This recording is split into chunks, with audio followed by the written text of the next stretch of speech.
ये हमारा international affairs का वीडियो है। इसमें हम देखेंगे रशिया और यूक्रेन के कॉन्फ्लिक्ट के बारे में। रशिया और यूक्रेन के कॉन्फ्लिक्ट से पहले इनके रिलेशंस हैं, बहुत पुराने रिलेशंस हैं। एक्चुअली रशिया और यूक्रेन के जो ओरिजिनल इनहेबिटेंट्स हैं, मतलब जो इनके मूल निवासी थे, रस रस एथनिसिटी होती है। उन्होंने कीव को अपना मदरलैंड घोषित किया था। कीव जो इस समय यूक्रेन की राजधानी है, और इसीलिए इनके जो रिलेशंस हैं, इकोनॉमिकल हुए, सोशल हुए और कल्चरल रिलेशन बहुत डीप है, बहुत इंटरमिंगल्ड है। और ऐसा कहना कि मतलब दोनों अब ऐसा लगता है कि अलग हैं, लेकिन वो इंटरनली या कह सकते हैं इनहेरेंटली एकदम अलग नहीं थे। फिर बाद में क्या हुआ कि रशिया यूक्रेन जो है वो ओटोमान अम्पायर के अंदर में आ गया। रशिया तब भी आज़ाद था और इस पे ओटोमान अम्पायर का थोड़ा प्रभाव था। लेकिन जब यूएसएसआर बना तो फिर यूक्रेन ने रशिया को ज्वाइन कर लिया, मतलब यूएसएसआर को। फिर 1991 में जब यूएसएसआर ब्रेकअप हुआ, यूक्रेन अलग हो गया, और उसके बाद से ही जो अभी प्रेजेंट की प्रॉब्लम है वो 1991 से शुरू हुई है। मतलब स्पेशली 1997 और उसके बाद 2005 के बाद जो इनके प्रेसिडेंट्स हुए, उनके जो डिसीजंस हुए, उससे ज़्यादा कॉन्फ्लिक्ट पैदा हुए।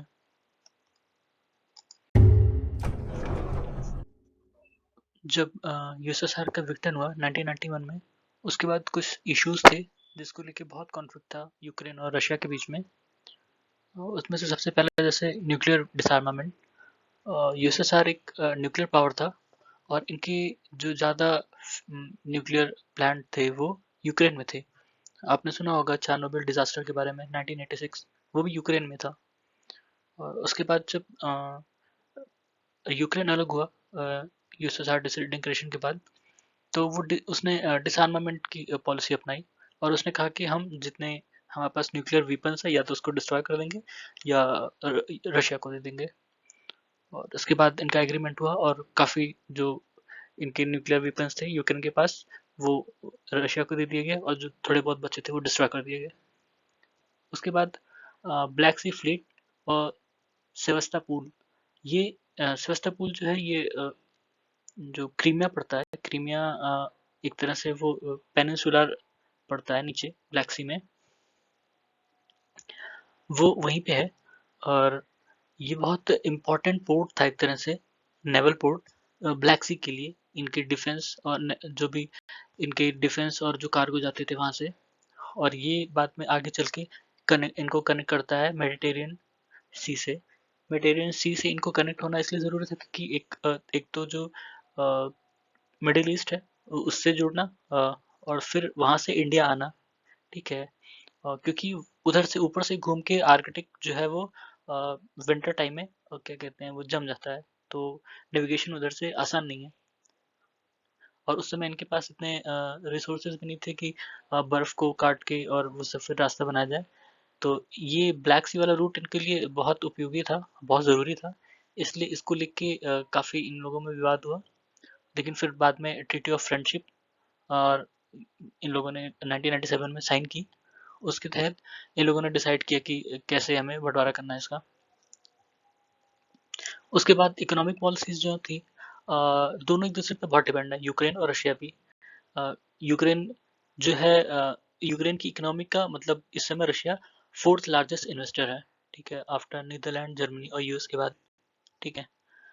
और जो गैस पाइपलाइंस जाती हैं यूरोप के लिए, वो यूक्रेन से होके जाती हैं। इवन यूक्रेन को भी वो बहुत ज़्यादा सप्लाई करता है, मतलब उनका 75% कह सकते हैं रशिया से आता है, जो ऑयल और गैस वो यूज़ करते हैं। और रशिया क्या है, इनके लिए बहुत बढ़िया मार्केट है यूक्रेन के लिए। यूक्रेन के जो मेटल इंडस्ट्री है, जो भी पाइप्स, स्टील, इलेक्ट्रॉनिक मशीनरी, ये सब है वो रशिया में ही बिकते हैं, ठीक है। तो दोनों बहुत ज़्यादा इंटरडिपेंडेंट है।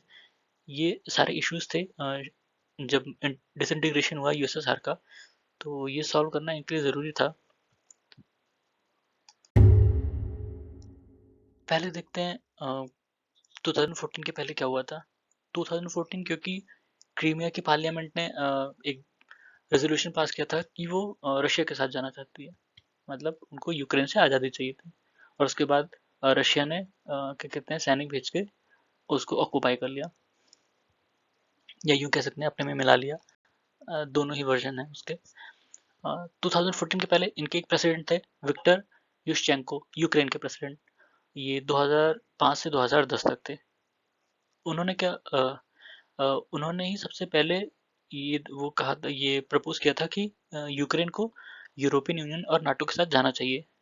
उसके बाद इन लोगों ने एग्रीमेंट भी बनाना शुरू कर दिया था कि मतलब कैसे कैसे करके हमें जाना है। इसका बहुत विरोध हुआ था, रशिया ने काफ़ी विरोध किया था, क्योंकि उसको लगता था ये नाटो के साथ चला जाएगा और फिर नाटो की सेनाएं जो हैं बहुत बॉर्डर के बहुत करीब आ जाएंगी, जैसा अभी हो रहा है लगभग लगभग वैसा उस समय हुआ था।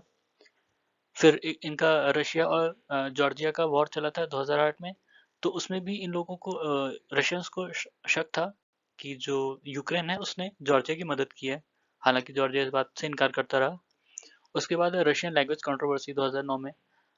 यूक्रेन में दो लैंग्वेज हैं, यूक्रेनियन इंग्लिश, मतलब यूक्रेनियन और इंग्लिश, और भी जो होंगी। तो उस समय बात हुई थी कि रशियन को भी उनको नेशनल लैंग्वेज का दर्जा देना चाहिए वहाँ पे, लीगल लैंग्वेज। और कुछ लोग सपोर्ट में थे, कुछ लोग अपोज में थे, पर हुआ नहीं ऐसा, मतलब अपोज ही हुआ फाइनली। उसके बाद 2009 में गैस कॉन्फ्लिक्ट। 2009 में जो गैसप्रॉम है रशिया की जो मेजर गैस एक्सपोर्टिंग कंपनी है, गैसप्रॉम, उसने जो यूक्रेन की कंपनी थी उससे कहा कि तुम पहले हमारा जो डेब्ट है वो पूरा करो, तब हम तुम्हें और गैस सप्लाई करेंगे। और इसके बाद क्या हुआ था कि यूक्रेन में एक तरह से क्राइसिस आ गई थी गैस की। और जब क्राइसिस आ गई तो वो फिर वेस्ट की तरफ गया, मतलब यूरोप की तरफ, कि हमें गैस चाहिए। और वहाँ से रिलेशन थोड़े और ख़राब हुए इनके, रशिया के और यूक्रेन के। उसके बाद यूएस ने सपोर्ट कर दिया कि जो यूक्रेन है वो नाटो में आ सकता है। ये बात की बात है 2010-11 के बाद की बात है। फिर इनके एक प्रेसिडेंट थे, विक्टर यानुकोविच। विक्टर यानुकोविच 2010 से 2014 तक थे, मतलब जब तब उस समय रिश्ते थोड़े अच्छे हुए थे इनके बीच में, विक्टर यानुकोविच के टाइम में। और वो काफ़ी प्रो रशियन थे। और उन्होंने यहाँ तक कि जो ये इनका यूरोपियन यूनियन को ज्वाइन करने के लिए इन लोगों ने एक वो बनाया था, क्या कहते हैं उसे, रेजोल्यूशन। उसको भी इन्होंने दरकिनार कर दिया और ये रशिया से बात करने चले गए। उसके बाद क्या हुआ, वहाँ प्रोटेस्ट शुरू हो गए कि वहाँ के लोग इसके फेवर में नहीं थे कि ये रशिया को ज्वाइन करें। ठीक है, उसी प्रोटेस्ट को देखते हैं आगे। उसके बाद क्या हुआ कि नवंबर 2013 में प्रोटेस्ट शुरू हुए। कहाँ से? कीव, कीव के मैदान से। एक जगह है मैदान, उसी को कहते हैं यूरो मैदान प्रोटेस्ट। ठीक है, ये विक्टर यानुकोविच के खिलाफ, मतलब उनका डिसीजन जो था कि जो रशिया की यूरेशियन इकोनॉमिक यूनियन है उसको ज्वाइन करने का, उसके खिलाफ ये प्रोटेस्ट शुरू हुआ था। लोगों का कहना था कि यूरोपियन यूनियन ज्वाइन करें, ना कि ये रशिया वाला। ठीक है, तो उस और इस प्रोटेस्ट के खिलाफ भी एक प्रोटेस्ट शुरू हुआ था, जिसको रिवोल्यूशन ऑफ डिग्निटी कहते हैं। वो भी मैदन रिवोल्यूशन की तरह मैदन से शुरू हुआ था, मैदन रिवोल्यूशन कहते हैं उसे, 2013-14।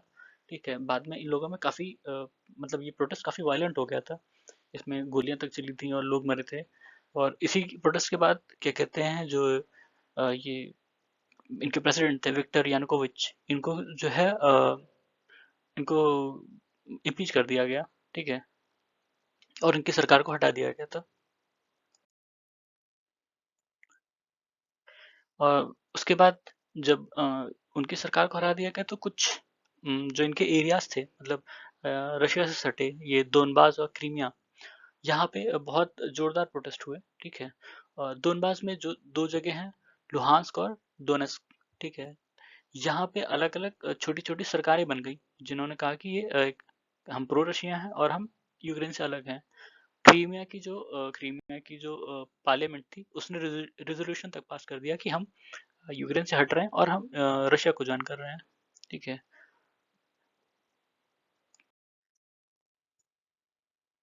उसके बाद रशिया को लगा कि ऐसा ना हो कि वेस्ट जो है इसमें इंटरफेयर करे, इसलिए उसने क्रीमिया को अपने साथ मिलाने का फैसला किया और फरवरी 2014 में अपने साथ मिला लिया। ठीक है, और ऐसा उन्होंने तब किया जब क्रीमिया की जो पार्लियामेंट थी उसमें करीब 97% लोगों ने वोट दिया कि वो रशिया को ज्वाइन करना चाहते हैं। सिर्फ क्रीमिया ने ज्वाइन किया, और वो जो ऊपर प्रोटेस्ट चल रहे थे दूसरे पार्ट में, डोनेस्क में, वो उसको नहीं ज्वाइन किया। वो अभी भी वहाँ पे प्रोटेस्ट चल रहे हैं और वहाँ वायलेंट क्लैशेस होते रहते हैं। वो अपने आप को सेपरेट बोलता है यूक्रेन से, वो रीजन, लेकिन वो है नहीं। मतलब किसी ने ऐसा फॉर्मली रिकॉग्नाइज नहीं किया। इवन क्रीमिया का एनेक्सेशन भी रिकॉग्नाइज नहीं किया गया है, ना यूएन के द्वारा ना किसी और के। सिर्फ रशिया और उसके एक आध दो अलाइज होंगे जिन्होंने रिकॉग्नाइज किया होगा इस चीज को। और इससे फायदा क्या हुआ? इससे फायदा ये हुआ कि ब्लैक सी, जो जो क्रीमियन पेनिनसुला था, वो लगभग लगभग ब्लैक सी में है पूरा। एक तिहाई भाग उसका नीचे का पूरा पार्ट। तो ब्लैक सी में अब इनको अनइंटरप्टेड नेविगेशन एक तरह से मिल गया, मतलब डोमिनेंस हो गया रशिया का, कह सकते हैं। उसके बाद क्या हुआ कि वेस्टर्न नेशन और इंटरनेशनल ऑर्गेनाइजेशन ने बहुत क्रिटिसाइज किया रशिया को, कहा कि इन्होंने जानबूझ के हाइब्रिड वॉर एक तरह का अपने प्रॉक्सीज के थ्रू वहाँ करवाया है यूक्रेन में। लेकिन रशिया ने डिनाई किया कि उसने ऐसा कुछ नहीं किया है। हालांकि देखा गया कि लोग आर्मी ड्रेस में थे, हालांकि उनकी आर्मी ड्रेस किसी कंट्री की नहीं थी, और उन्होंने टेक ओवर किया था और रेजोल्यूशन वगैरह पास करवाए थे। उसके बाद उनके उनके प्रेसिडेंट तो जो है इम्पीच हो गए थे, पुराने वाले। नए प्रेसिडेंट जो आए थे पेट्रो पेरोशेंको 2014 में। फिर उसके बाद से जब पेट्रो पेरोशेंको आए तो उन्होंने कई अलग अलग तरह के मेजर्स उठाए। मतलब वो ज़्यादातर तो कॉन्फ्लिक्ट वाले थे, कि जैसे पहले इनको एंट्री थी कि आइडेंटिटी कार्ड देके रशियन जो है, रशिया यूक्रेन के लोग एक दूसरे के टेरिटरी में जा सकते थे। बाद में ऐसा मना हो गया, उनको बकायदा वीज़ा लेना पड़ता। ठीक है। और छोटे छोटे मिलिट्री बिल्डअप बॉर्डर के किनारे आ गए, रशिया की तरफ भी, यूक्रेन के किनारे, यूक्रेन की तरफ भी। और कई सारी चीज़ें मतलब जो पहले सहूलियत से हो जाती थी वो बाद में बंद हो गई, मतलब 2014 से 19 के बीच में। 19 में फिर इनके यहाँ इलेक्शन हुए और वोलोदिमीर जेलेंस्की नए प्रेसिडेंट बने। अ, इन्होंने थोड़ा सा बढ़िया काम किया शुरू में, मतलब टाइज को फिर से नॉर्मल करने की कोशिश की। लेकिन फिर धीरे धीरे जैसे जैसे इलेक्शन, अब 2022-23 में इलेक्शन इनके यहाँ फिर, तो फिर से देखने को मिला कि इनका जो टिल्ट है वो यूएस और यूरोपियन यूनियन की तरफ बढ़ रहा है। तो इन्होंने फिर वही कहा कि हमें नाटो और क्या कहते हैं यूरोपियन यूनियन ज्वाइन करना है, क्योंकि हमें रशिया से खतरा है। और रशिया का फिर से वही है कि मतलब अगर यूक्रेन चला गया और तो हमारे लिए जो बफर है वो खत्म हो जाएगा और नाटो जो है हमारे इमिनेंट बॉर्डर पे आ जाएगा। यूक्रेन के अलावा कहाँ कहाँ रशिया से लिंक्ड सेपरेटिस्ट हैं? मतलब ऐसा माना जाता है कि रशिया उनको फंड करता है। जो भी पुराने सोवियत रिपब्लिक हैं, जो सोवियत से लिंक थे, बाद में अलग होके नए स्टेट बने, उसमें माना जाता है कि रशिया से लिंक सेपरेटिस्ट हैं। जैसे अजरबैजान और आर्मेनिया के बॉर्डर पे एक जगह है, नगोर्नो कराबाख। ठीक है। नगोर्नो कराबाख में कहते हैं कि वो जो सेपरेटिस्ट हैं वो रशिया से लिंक्ड हैं। फिर मोल्दोवा, मोल्दोवा में है ट्रांसनिस्त्रिया। ठीक है। ट्रांसनिस्त्रिया एक तरह से वो कहता है कि वो रोमानिया से नहीं लिंक करता, वो यूक्रेन और रशिया से ज़्यादा लिंक करता है, इसलिए वो अलग होना चाहते थे। फिर जॉर्जिया में साउथ ओसेतिया और अबखाजिया। ठीक है। ये दो रीजन है, ये भी अपने आप को अलग होना, मतलब अलग बताते हैं जॉर्जिया से। तो ये तीन जगह हैं, और भी होंगे पता नहीं, पर ये ज़्यादा मेजर रहते हैं और अक्सर न्यूज़ में आते रहते हैं। जॉर्जिया में तो कहते हैं कि अभी भी एक तरह से प्रॉक्सी लड़ाई चल रही है रशिया की। रशिया क्यों नहीं चाहता है कि यूक्रेन नाटो ज्वाइन करे? नाटो 1949 में बना था, और ये स्पेशली रशियन मतलब सोवियत एग्रेशन के खिलाफ बना था। उनका मानना था कि सोवियत जो है वो एक्सपैंड कर रहा है और आसपास की जो भी टेरिटरीज हैं, जो भी कंट्रीज हैं, उनको अपने में मिला रहा है। और उससे बचने के लिए उन्होंने एक अलायंस बनाया कि अगर इन हम पे कोई हमला करता है किसी भी एक देश पे, हाँ, तो हम उस पे सब मिलके हमला करेंगे। और 1991 के बाद जब डिसइंटीग्रेशन हुआ, उसके बाद से कई जो फॉर्मर सोवियत रिपब्लिक थे, लिथुआनिया, एस्टोनिया, लातविया, इन लोगों ने ज्वाइन कर लिया नाटो को। ठीक है। उनसे हालांकि इनको कोई रशिया को ज़्यादा फर्क नहीं पड़ा, क्योंकि थोड़े से दूर भी थे। लेकिन यूक्रेन, जॉर्जिया, यहाँ पे कॉन्फ्लिक्ट लगातार चल रहा है, रशिया के बगल हैं ये सब। और यहाँ अगर ये नाटो ज्वाइन कर लेते हैं तो रशिया को इमिनेंट कहते हैं थ्रेट जैसे। ठीक है। मतलब आपके बगल आपकी दुश्मन की सेना है, अभी वो एक एज अ बफर एक्ट कर रहे हैं। ठीक है। जो भी नाटो की फोर्सेस हैं वो बियॉन्ड यूक्रेन या जॉर्जिया हैं। तो जब अगर ये भी ज्वाइन कर लेते हैं तो उनके लिए दिक्कत हो जाएगी, इसे हम बगल बगल लड़ेंगे। लेकिन ये अभी तो मतलब इनका कॉन्फ्लिक्ट किसी के भी फायदे में नहीं है, ना रशिया के ना ही यूरोपियन कंट्रीज के। यूएस का तो इससे कुछ लेना ही देना नहीं है, तो बहुत दूर है। ठीक है। जो यूरोपियन कंट्रीज हैं उनको जो ऑयल जाता है और गैस जाता है, गैस मैक्सिमम कह सकते हैं वो रशिया से ही लेते हैं, बगल में है। और जब भी इनका कॉन्फ्लिक्ट होता है, चाहे वो 14 में हुआ हो 8 में हुआ हो, जब भी रशिया कहीं वॉर में या किसी चीज़ में इन्वॉल्व होता है और उस पर सैंक्शन लगता है, तो सबसे पहले ऑयल प्राइसेस और गैस प्राइसेस बढ़ती हैं। अभी नेचुरल गैस की प्राइसेस बढ़ रही हैं क्योंकि कॉन्फ्लिक्ट चल रहा है। आप देखेंगे अभी और जो नेचुरल गैस की प्राइसेस हैं वो बढ़ेंगी क्योंकि वो रशिया पे डिपेंड है, मतलब जो कंट्रीज हैं। और जब गैस प्राइसेस बढ़ती हैं तो एक और चीज़ बढ़ती है, क्या? Food prices. क्यों? क्योंकि जो फर्टिलाइज़र है उसमें भी नेचुरल गैस का यूज़ करते हैं फर्टिलाइज़र बनाने के लिए, खासकर यूरिया। ठीक है। तो यूरिया की भी शॉर्टेज होगी। जब यूरिया की शॉर्टेज होगी, जाहिर सी बात है फूड प्रोडक्शन या क्रॉप जो है वो कम होंगे, और तो इसके भी दाम बढ़ेंगे, फूड के भी, फूड आइटम्स के भी। ठीक है। तो ये सारे बहुत चीज़ सब एकदम इंटरलिंक है, कोई एकदम से अलग नहीं है इसमें। अभी रिसेंट जो इनका है वो उसमें सुनने में आया कि नाटो ने अपनी फोर्सेस लगाई हैं, मतलब यूक्रेन के पास, यूक्रेन में नहीं, यूक्रेन के आसपास। और अभी यूक्रेन ने नाटो ज्वाइन नहीं किया है, और ना ही नाटो ने ऐसा कोई इंडिकेशन दिया है कि हम उनको लेना चाहते हैं। ना ही यूरोपियन कंट्रीज ऐसा कुछ खुल के कह रही है, ना यूएस। तो देखते हैं क्या होता है। ये था एक्सप्लेनेटरी एक वीडियो। सुनने के लिए धन्यवाद।